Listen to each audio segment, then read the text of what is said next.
Every child has a story. No matter who they are or where they live, they have dreams of doing big things. They have unique talents and they face obstacles. But some children face more obstacles than others, sometimes a lot more. Things like generational poverty, schools that are under-resourced, criminal justice, foster care, hunger, and even homelessness. Believe it or not, there's actually a number that can predict how many obstacles like these a child will face. This number is their zip code.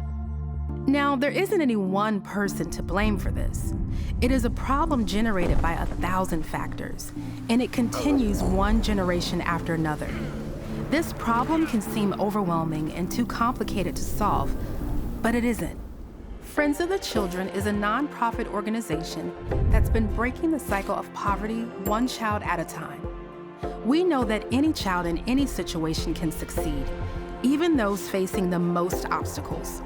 To that end, we provide a salaried professional mentor called a friend for each child who works with them from kindergarten to graduation, 12 and a half years, no matter what. These mentors work with each child every week on 9 core assets of personal strength, like growth mindset, problem solving, and self-management, all of which they will need to overcome the many obstacles in their path. It is a big investment to commit to a child for their entire childhood, but it's a model that's been working for over 25 years. While 60% of our children's parents have been impacted by the criminal justice system, 93% of our children avoid the criminal justice system. 50% of our parents didn't have the support necessary to graduate high school. 83% of Friends' youth celebrate graduation. 85% of our parents started parenting during their teen years. 98% of Friends' youth wait until after their teen years to become parents. Each dollar invested in a child returns $7 to the community. The Harvard Business School Association of Oregon estimates that helping one child through this program can save the United States around $900,000. But what these numbers don't capture is the immeasurable value of changing one single life. Children in our program become leaders in their community and successful in their careers, which has ripple effects to their siblings, peers, and neighbors, but also to their children, breaking the cycle of generational poverty. Friends of the Children is growing rapidly as communities across the country are experiencing the power of how one changes a child's story. One friend, one child, 12 and a half years, no matter what. Become a part of this story today. friendsofthechildren.org.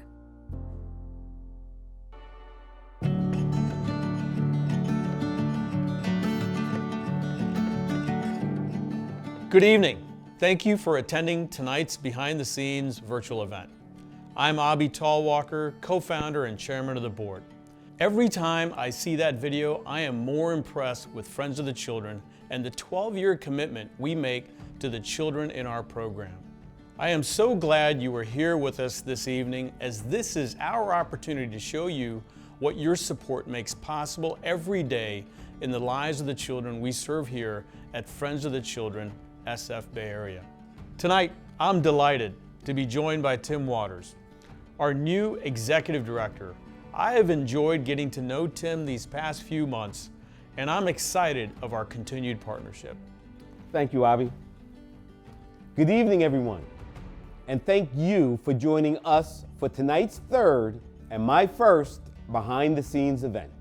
I've been in my new role as executive director for 3 months now, and I am thrilled to be here. I accepted the ED position because the mission of Friends of the Children truly aligns with my why, my life's purpose, to mentor our youth and young adults, lifting each of them as they climb. Too many children in our community struggle every day to overcome barriers like the ones you saw in the video. Generational poverty, systemic and systematic racism, hunger, homelessness. One thing we do know is that having to cope with traumas like this on a daily basis can cause a young child to feel things that no child should have to feel, and to behave sometimes in ways that even they don't understand. That's why we've added a new element to the basic Friends of the Children model. We've been fortunate to attract a team of experienced mental health professionals who volunteer their time to meet each month with our professional mentors to help them understand the traumas their children are experiencing and to help each professional mentor find better ways to support those children. We have a member of that consulting team and two of our professional mentors with us tonight.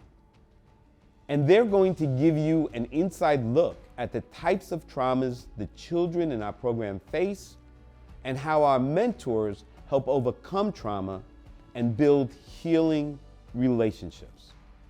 So now I'd like to introduce you to Dr. Holly Gordon, who started our mental health consultancy program, and two of our incredible professional mentors, Clara and Daoud. Please know that names and some details have changed to protect the privacy of the children and families that will be discussed.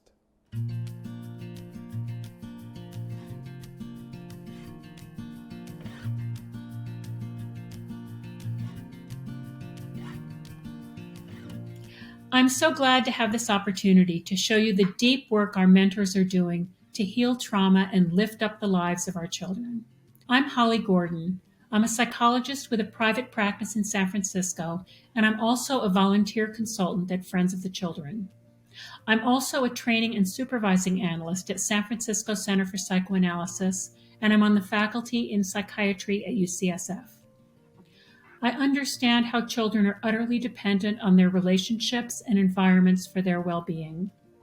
When I was looking to volunteer, Friends of the Children's focus on long-term relationships and healing trauma were a perfect fit with my skill set and passion to bring psychological insights into the community.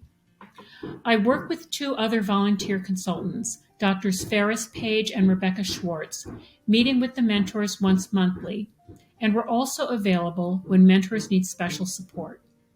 We help the mentors to connect with the inner worlds of their children's dreams and their fears and traumas.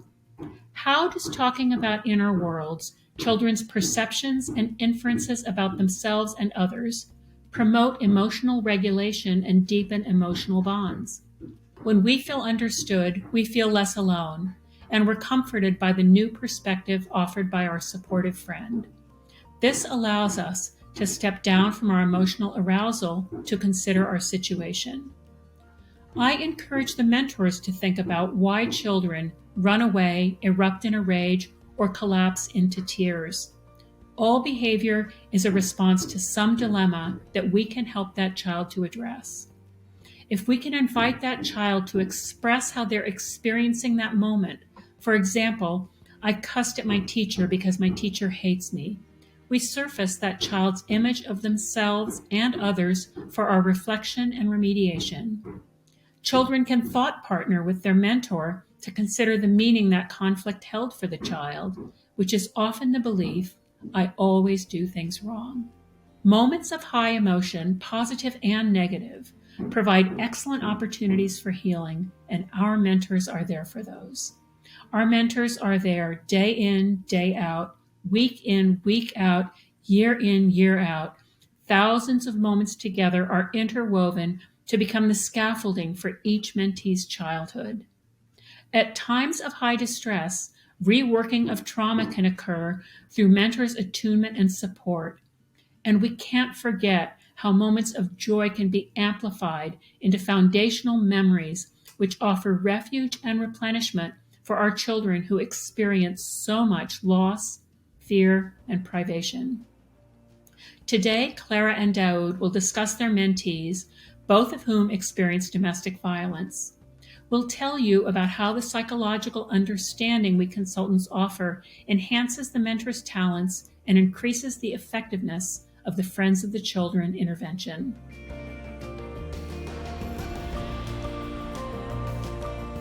We'll start first with mentor Clara Yang discussing a child we'll call Tori to protect her confidentiality.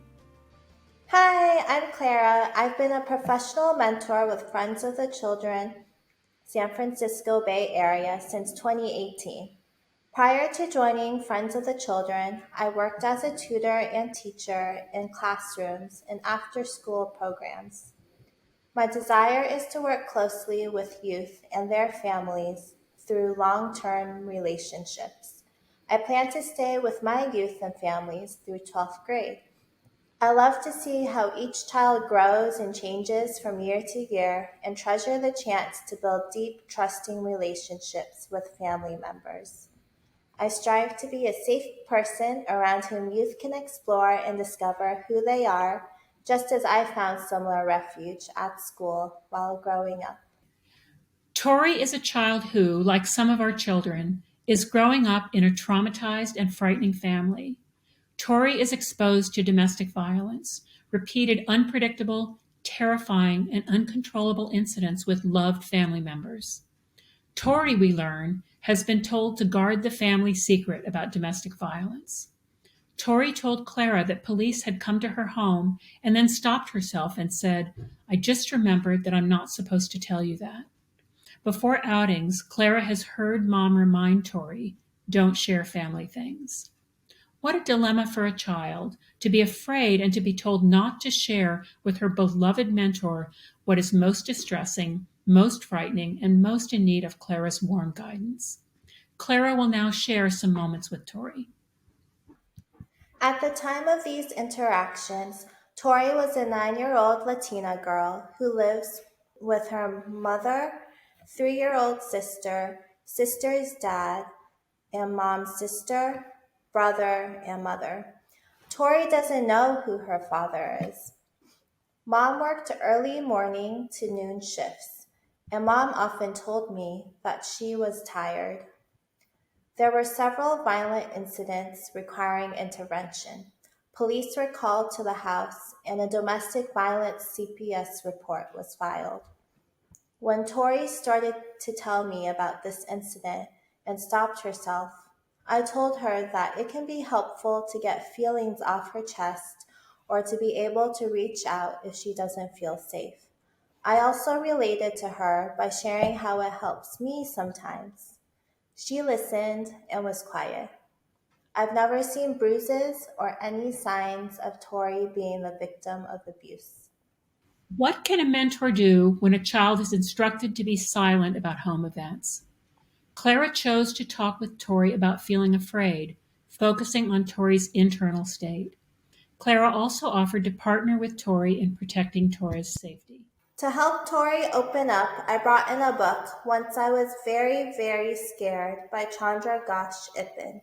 She is a professor at UCSF who studies child trauma. The book is about how different forest animals cope with traumatic stress. As we read together, I pointed out the different animals I related with and shared how I cope with being scared. This helped Tori open up, and she said she likes to hug her dog. Telling me about her dog made her sad because it reminded her of her pets that were given away, some without warning and without a chance to say goodbye. Tori shouted, "I don't want to read this book anymore." She reached for an activity book of fruits. I told her, "That's okay if you want to color while I read. I think it would be good if we keep reading, but we can stop if you want. Will that work for you?" Tori answered that would be okay. Being overwhelmed is the hallmark of trauma. Healing involves tuning into developing distress, finding ways to calm oneself, and controlling distressing stimuli. These steps oppose the flood of fear and helplessness experienced in traumatic situations. We see Tori demonstrating her developing capacity for emotional regulation when she told Clara she felt upset, reached for the activity book, and engaged in the calming coloring activity as Clara read about scared animals. Clara's empowering, responsive question, "Is this okay for you? We can stop if you want," encourages Tori to tune into her feelings as valuable signals. Clara encourages Tori to stretch herself but ensures that Tori can regulate her upset by telling Clara if she is too distressed to continue. Tori is choosing, she's in control, and she's not helpless in the face of a story that resonates with the upset inside her. As I read about how each animal responds to fear, I linked the animals to Tori. For example, elephant makes me think about you. Elephant said, I don't like to talk about it.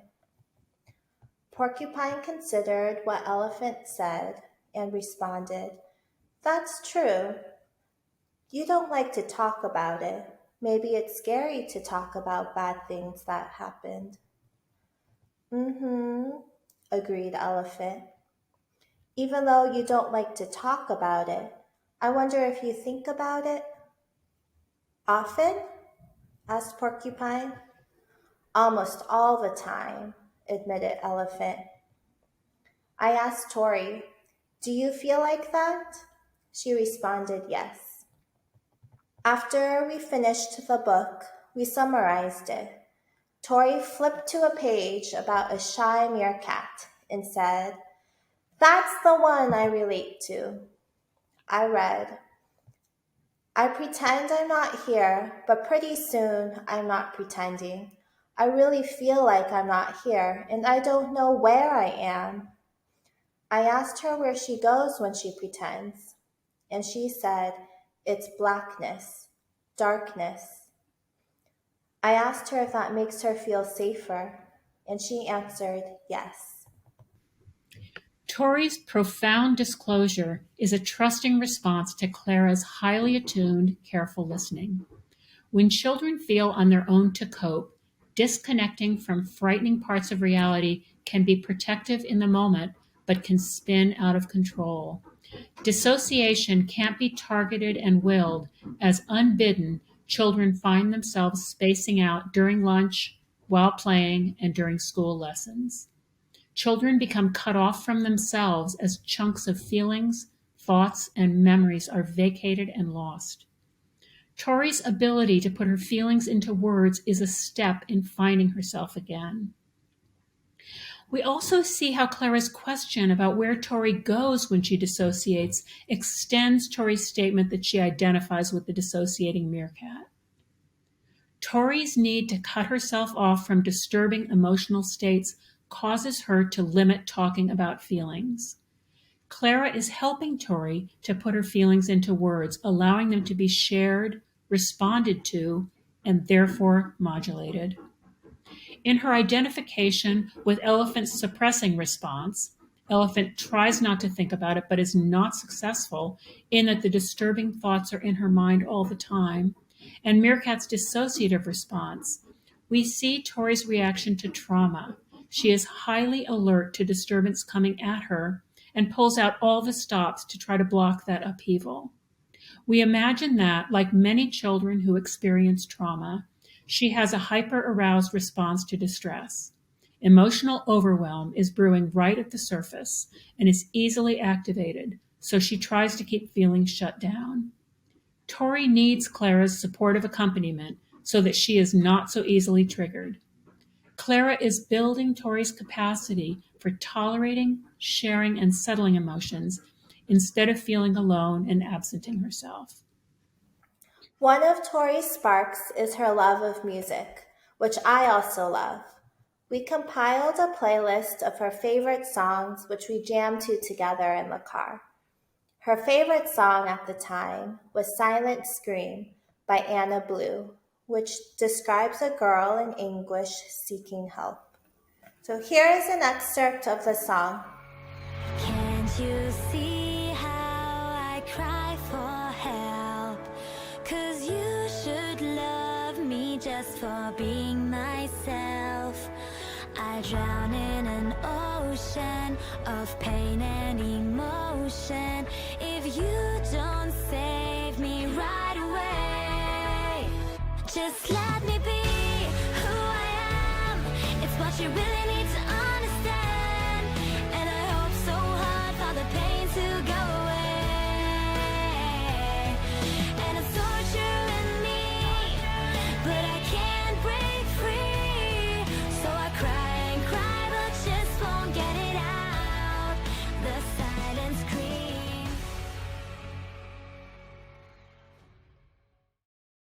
Safety is necessary for emotional growth. Tori trusts that Clara recognizes her silent scream, feels it with her, and helps her to face her feelings in a secure setting where Tori is an agent and a chooser about which emotions to share with Clara. This allows Tori to let songs and fictional animals help her to articulate her emotions, bringing her hidden, dissociated self into her fuller humanity.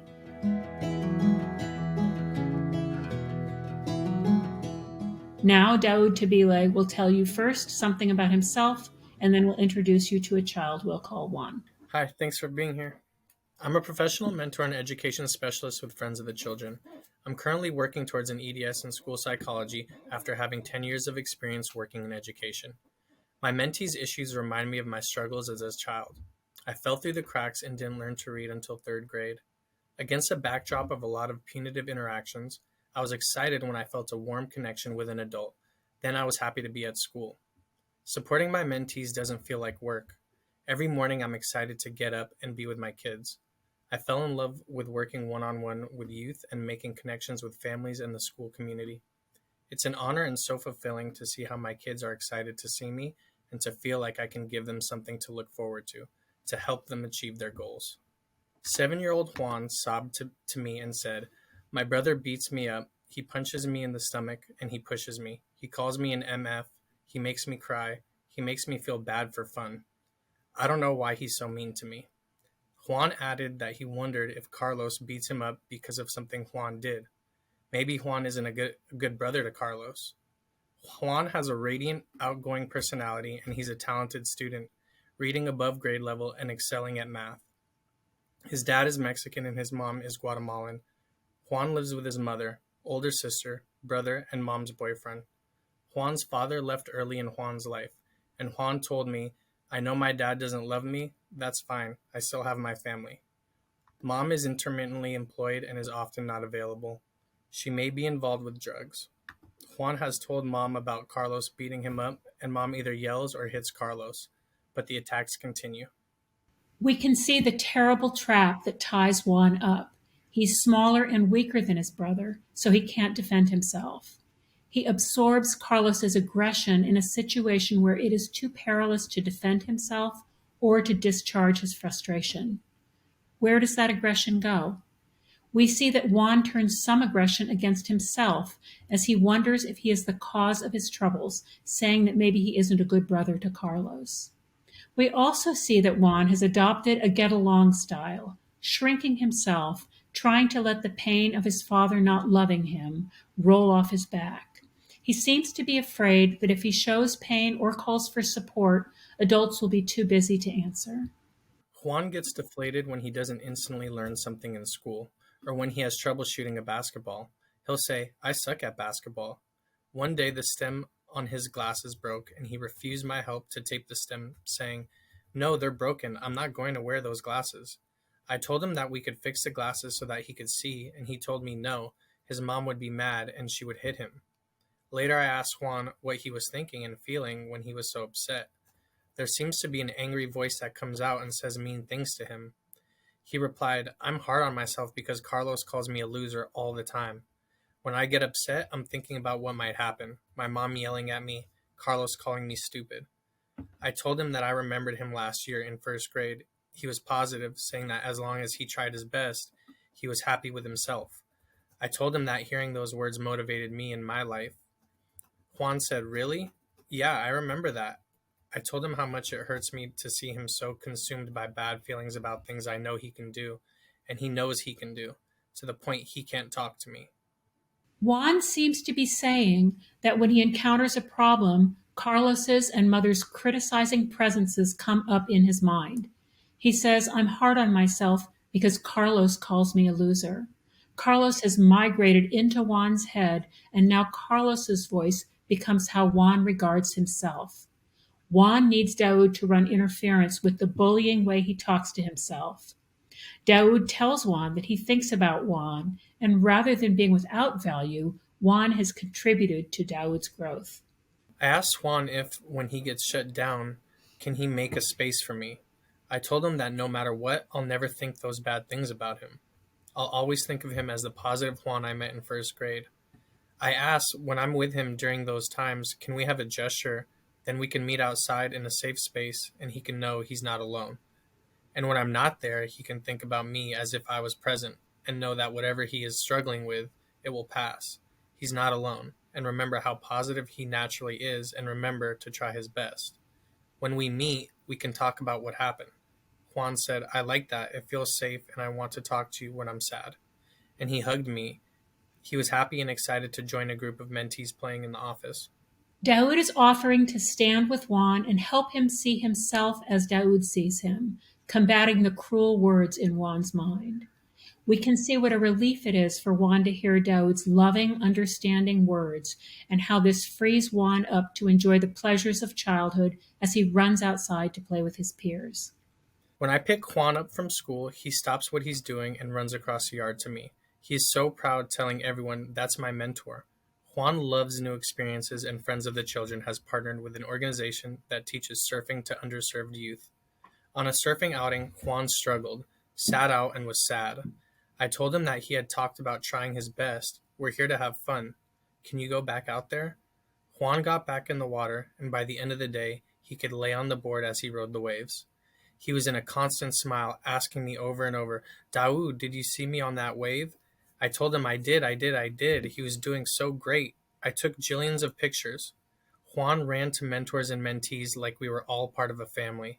His unbounded happiness brought me so much joy. I'm also glad to tell you that Carlos is now working with a mentor, and I hope this will decrease the frustration Carlos vents onto Juan. This is one of the goals of Friends of the Children, to provide relationships and experiences that protect the creativity, joy of discovery, and exuberance of childhood. It is with Daoud's help that Juan can be buffered from trauma to be the radiant, curious, and talented child that he is. These attuned, supportive relationships are the jewel of Friends of the Children. Each mentoring relationship is informed by loving attention and is tailored to the specific needs of each child. This bond organizes the lives, hopes, and direction of our children who struggle against such adversity. Thank you for coming today.